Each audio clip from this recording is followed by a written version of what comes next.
Alright, so organisms always exist within an environment, and obviously the environment constrains the activity of the organism in many important ways.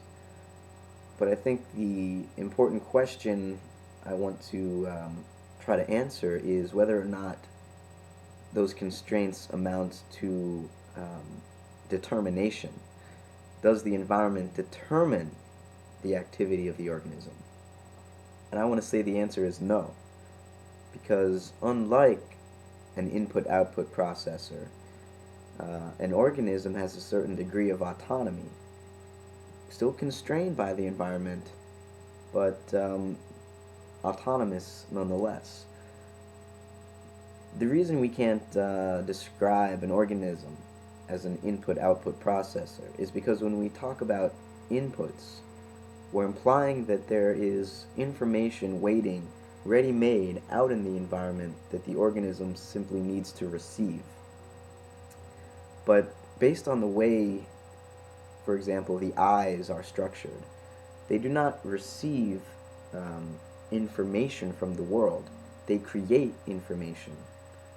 The structure of the rods and cones receive energy from the outside world, which in and of itself, we can't say what it is before the eyes receive it and turn it into energy that the brain can then use to give rise to this perceptual space we call a world. Um, we know, for instance, that there's no color in the world, that this pen is not blue in and of itself, but it requires the activity of my perceptual system to make it blue. So not only do my sensory organs, in a sense, construct the world, but the already active processes of my nervous system um, influence what it is that the environment provides to me.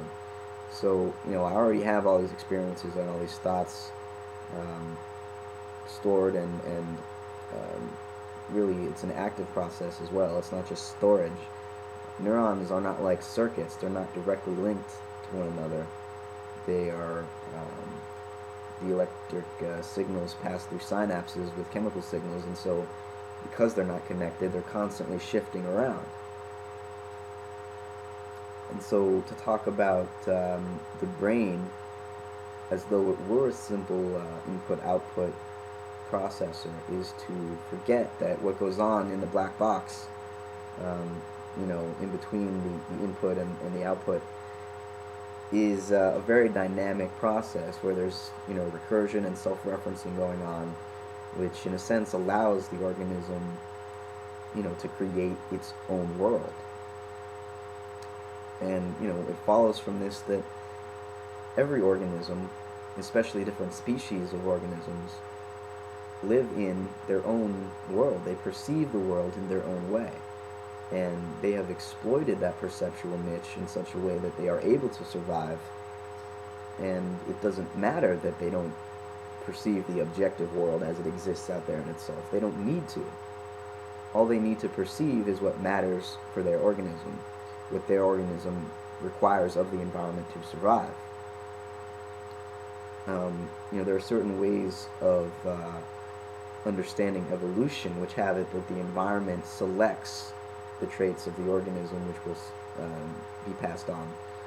But I think from the viewpoint that I'm trying to describe here, so long as the organism obeys a few basic environmental constraints, like the requirement that it must continue to reproduce and continue to survive, the organism itself can adapt in any way that it likes, and it gains a large amount of autonomy in that sense.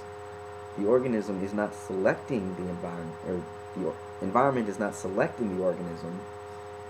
The organism has, in a sense, a lot of freedom to select the traits that it would like to have, so to speak, so long as it doesn't, um,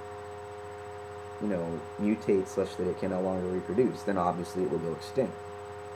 But outside of those simple constraints of, reproduction and survival, the structure of the organism can become whatever it likes and is completely open to, a number of possibilities. It's not constrained or determined. It's constrained, but it's not determined by the environment.